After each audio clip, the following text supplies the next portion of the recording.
మీరు గమనించాల్సిన విషయం ఏమిటంటే జెడి లక్ష్మీనారాయణ గారు ఇప్పుడు ఒక వేరే పార్టీ పెట్టుకున్న వాళ్ళు.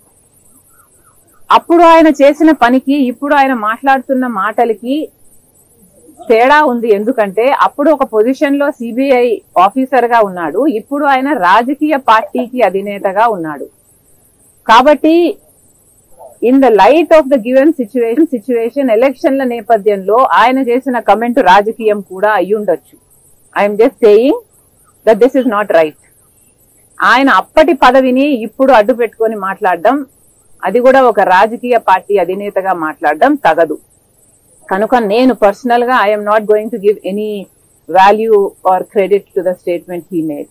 ఇది పక్కన పెడితే మీరు చెప్పిన పొన్నవోలు సుధాకర్ గారు, అసలు ఈయన ఏం లాయర్ అండి?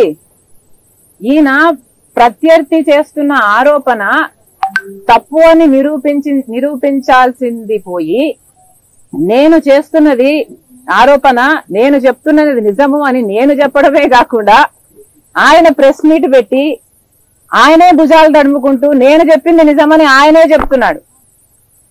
ఈయనేమి లాయర్ అని అడుగుతున్నాం.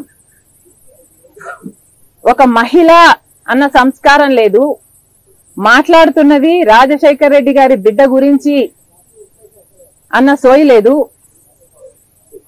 కాంగ్రెస్ పార్టీ అధ్యక్షురాలు గురించి అన్న స్పృహ లేదు.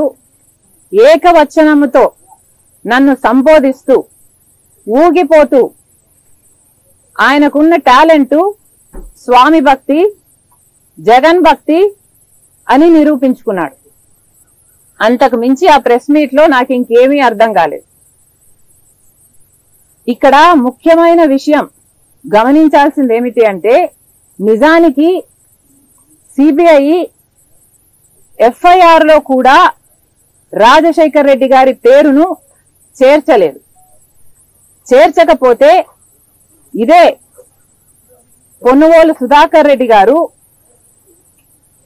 రాజశేఖర్ రెడ్డి గారి పేరు ఛార్జ్ షీట్ లో లేకపోతే జగన్మోహన్ రెడ్డి గారు ఈ కేసులో నుంచి బయటపడడం అసాధ్యము అని రాజశేఖర్ రెడ్డి గారి పేరును సిబిఐ ఛార్జ్ షీట్ లో చేర్చాలి అని సిబిఐ ట్రయల్ కోర్టుకు పోయాడు, హైకోర్టుకు పోయాడు, సుప్రీం కోర్టుకు కూడా పోయాడు. సిబిఐ కోర్టు కొట్టేసింది, హైకోర్టు కొట్టేసింది. ఆ తర్వాత సుప్రీం కోర్టులో ఏది ఎంక్వైరీలో ఏది చేస్తారో అది చేయనియండి, చేసే ప్రక్రియను బట్టి తర్వాత నిర్ణయం తీసుకుందాము అని సుప్రీంకోర్టు చెప్పింది. ఈ హోల్ ప్రాసెస్ లో ఇక్కడ గమనించాల్సిన విషయం ఏమిటంటే, సుధాకర్ రెడ్డి గారు, నాకు రాజశేఖర్ రెడ్డి గారు అంటే అపారమైన గౌరవం అని చెప్పుకుంటున్న ఈ సుధాకర్ రెడ్డి గారు అదే నిజమైతే మరి మీరు రాజశేఖర్ రెడ్డి గారి పేరును సిబిఐ ఛార్జ్ షీట్ లో చేర్చాలి అని అన్ని కోర్టుల చుట్టూ ఎందుకు తిరిగారు? ఎవరైనా ఒక అభిమాన నాయకుడు అంటే ఆయన పేరుకు గౌరవం ఇచ్చి ఆయనను కాపాడాలనుకుంటారు, ఆయన రెప్యుటేషన్ ని కాపాడాలనుకుంటారు. కానీ మీరేమిటండి, మీకు అపారమైన గౌరవం ఉంది అని ఒక చెప్తూనే అన్ని కోర్టుల చుట్టూ మీ నాయకుడిని పేరుని సిబిఐ ఛార్జ్ షీట్ లో పెట్టాలి అని మీరు తిరిగారు. ఎందుకు అని అడుగుతున్నాం. ఇక్కడ ఇదంతా పాయింట్ కాదు. ఇక్కడ మోస్ట్ ఇంపార్టెంట్ పాయింట్ ఏమిటి అంటే, జగన్మోహన్ రెడ్డి గారే ఒక పాయింట్ ని రుజువు చేస్తున్నారు. ఏ పాయింట్ అంటే, రాజశేఖర్ రెడ్డి గారి పేరుని జగన్మోహన్ రెడ్డి గారు ఆదేశాల మేరకే సిబిఐ ఛార్జ్ షీట్ లో సుధాకర్ రెడ్డి పెట్టే ప్రయత్నం చేశారు కాబట్టి అన్ని పిటిషన్లు వేశారు అన్న విషయం జగన్మోహన్ రెడ్డి గారు నిరూపిస్తున్నారు. ఎందుకంటే జగన్మోహన్ రెడ్డి గారు సుధాకర్ రెడ్డి గారికి ఈ పదవి ఇయ్యకపోయి ఉంటే జగన్మోహన్ రెడ్డికి సుధాకర్ రెడ్డి గారికి సంబంధం ఉంది అని ఎవరూ నిరూపించలేరు. కానీ ఇక్కడ ఏం జరిగింది అంటే, జగన్మోహన్ రెడ్డి గారు బయటపడాలి అంటే రాజశేఖర్ రెడ్డి గారి పేరును కూడా ఛార్జ్ షీట్ లో చేర్చాలి అన్న ఉద్దేశము వీళ్ళందరికీ ఉంది కాబట్టి, జగన్ రెడ్డి అండ్ టీం కు ఉంది కాబట్టి ఈరోజు ఇది జరిగింది. కాబట్టే అందుకు ప్రతిఫలంగా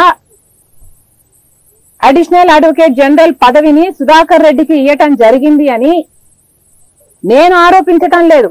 ఇది స్వయానా జగన్మోహన్ రెడ్డి గారు నిరూపించుకున్నారు. వీళ్ళందరూ ఒక టీమ్ గా పనిచేశారు అని. ఇక్కడ గమనించాల్సిన విషయం ఏమిటంటే జగన్మోహన్ రెడ్డి గారు పదవీ స్వీకరణ చేసింది మే 30వ తేదీన 2019 మే 30వ తేదీన జగన్మోహన్ రెడ్డి గారు ముఖ్యమంత్రిగా పదవీ స్వీకరణ చేస్తే జూన్ 6వ తేదీన అంటే ఎన్ని రోజులు, కేవలం 6-7 రోజుల్లోనే సుధాకర్ రెడ్డి గారికి అడిషనల్ అడ్వకేట్ జనరల్ పదవినిచ్చారు జగన్మోహన్ రెడ్డి గారు. మీ మధ్య ఏ సంబంధం లేకపోతే 6 రోజుల్లోనే ఎవడో తెలియని సుధాకర్ రెడ్డి, అంతవరకు ఈయన ఎవడో సమాజానికి తెలియనే తెలియదు, ఎవరో తెలియని సుధాకర్ రెడ్డిని తీసుకొచ్చి మీరు అడ్వకేట్ జనరల్ పదవిని ఎందుకు ఇచ్చారు, అడిషనల్ అడ్వకేట్ జనరల్ పదవిని ఎందుకు ఇచ్చారు, అది కూడా అంత హడావిడిగా, అంత ఉత్సాహంగా, అంత తొందరగా మీరు అంత మేలు ఒక మనిషికి చేశారు అంటే దానికి అర్థం ఏమిటి? మీకోసం సుధాకర్ రెడ్డి పిటిషన్లు వేసి మీకోసం అంతగా చేశాడు కాబట్టి దానికి ప్రతిఫలంగా మీరు ఆయనకు పదవినిచ్చారు. లేకపోతే ఎవడైనా కూడా తన తండ్రి పేరుని సిబిఐ షార్ట్ షీట్ లో చేర్చిన వ్యక్తిని పిలిచి అడిషనల్ అడ్వకేట్ జనరల్ పదవి ఇస్తాడండి? నేనైతే ఇవ్వను. మీరు ఇస్తారా? మీ తండ్రి పేరుని ఎవరైనా ఛార్జ్ షీట్ లో పెట్టాలి అని 3 కోట్లను తిరిగిన వాడికి ఎవడు ఇవ్వడు. ఇదంతా జగన్మోహన్ రెడ్డి గారి ఆదేశాల మేరకే జరిగింది. ఆయన ఇన్ని కోట్లు చుట్టి రాజశేఖర రెడ్డి గారి పేరుని ఛార్జ్ షీట్ లో చేర్చాలి అన్నది జగన్మోహన్ రెడ్డి గారి ఆదేశం మేరకే ఇది జరిగింది అని రుజువు చేసుకున్నది జగన్మోహన్ రెడ్డి గారే. ఎందుకంటే 6 రోజుల్లోనే ఈ పదవిని కట్టబెట్టాడు జగన్మోహన్ రెడ్డి గారు. ఇంతకు మించి ఇక ప్రజలకే వదిలేస్తున్నాం. I'm sure everybody has common sense. Common sense is common for a reason, because it's common.